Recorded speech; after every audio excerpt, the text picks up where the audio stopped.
Hey guys, welcome back my YouTube channel. जैसा कि आपको पता है कि अभी आपका 20 दिसंबर से टेक्नीशियन ग्रेड 3 का एग्ज़ाम स्टार्ट होना है और 19 दिसंबर से आपका टेक्नीशियन ग्रेड 1 का एग्ज़ाम स्टार्ट होना है। तो आपके पास जो भी समय था आपने तैयारी पूरी कर ली होगी। आपका जो भी सिलेबस था वो आपने कंप्लीट कर लिया होगा और आप यहाँ से अपना जो भी मार्क्स है उसमें से 5 से 7 नंबर आप इजी वे में बढ़ा सकते हैं। अपना जितना भी मार्क्स आ रहा है अभी उसमें से आपको कुछ ज़्यादा नहीं करना है।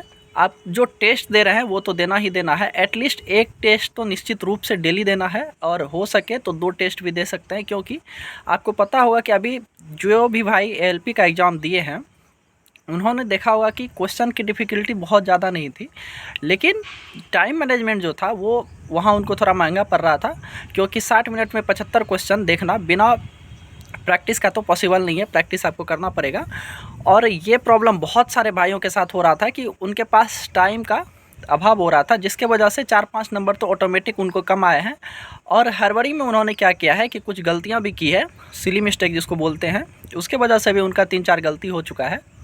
तो इस वजह से भी उनका 5 से 10 नंबर कम हो गया है मार्क्स में। और ये सबों के साथ होता है, ऐसा नहीं कि आप लोगों के साथ हुआ है। जो यहाँ पे आए हैं और जो इससे पहले आए हैं सबके साथ होता है। इसी में थोड़ा कम ज़्यादा होता है। जो इस पे कंट्रोल कर लेते हैं वो जॉब तक आ जाते हैं, जो नहीं कर पाते वो कुछ नंबर से छट जाते हैं, यही होता है।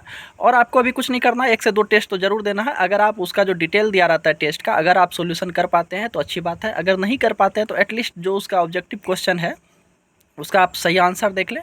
और मैथ्स रीजनिंग है तो उसको ज़रूर से एक बार सॉल्व कर लें।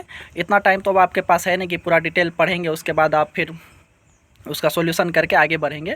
और आपको एक स्मार्ट तरीका क्या करना है कि अभी आपका एएलपी का सेट कंप्लीट हुआ है, 15 सेट पे शायद एग्ज़ाम हुआ है, 15 शिफ्ट में। तो उसका जो भी मैथ्स रीजनिंग और साइंस सिलेबस सेम होना है आपका एएलपी और टेक्नीशियन का। टेक्नीशियन में शायद उसका डिफ़िकल्टी थोड़ा बढ़ सकता है, बहुत ज़्यादा नहीं बढ़ेगा। और इसमें जो है साइंस का जो क्वेश्चन है मार्क्स वो बढ़ेगा, क्योंकि यहाँ पे 100 नंबर का आपका एग्ज़ाम होना है टेक्नीशियन का, और वहाँ पे 75 नंबर का एग्ज़ाम था। और उसके बाद इसमें 40 नंबर का साइंस है टेक्नीशियन में।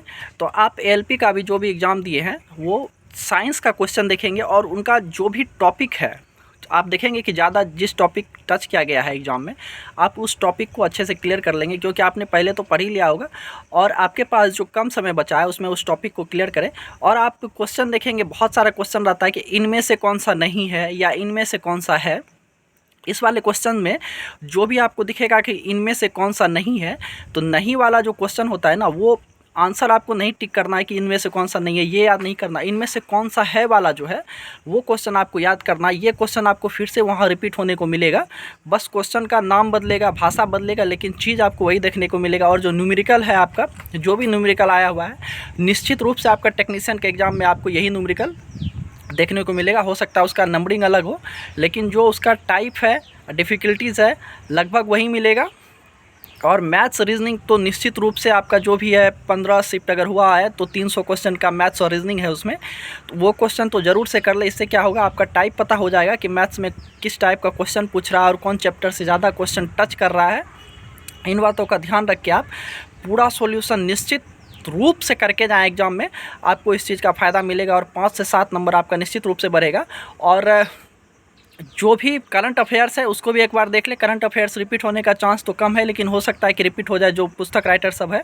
लेकिन मैथ्स रीजनिंग और साइंस ये निश्चित रूप से करके जाए, इसका फ़ायदा आपको एग्ज़ाम में मिलेगा 5 से 7 नंबर का। और टेस्ट निश्चित रूप से 1 से 2 टेस्ट निश्चित रूप से लगाएं और अपने स्पीड को बनाएं और एक्यूरेसी को भी। ऐसा नहीं कि आप 60 मिनट में 75 क्वेश्चन सॉल्व तो कर रहे हैं लेकिन गलत ही टिक कर रहे हैं, कुछ भी कर रहे हैं। एक्यूरेसी के साथ उसको सॉल्व करने का कोशिश करें, जो आपको एग्ज़ाम में बहुत मदद करने वाला है। सिंगल स्टेज का एग्ज़ाम है, कटअप तो थोड़ी हाई जाने वाली है, लेकिन फिर भी आप कोशिश कीजिए। और मिलते हैं नेक्स्ट वीडियो में, तब तक के लिए धन्यवाद।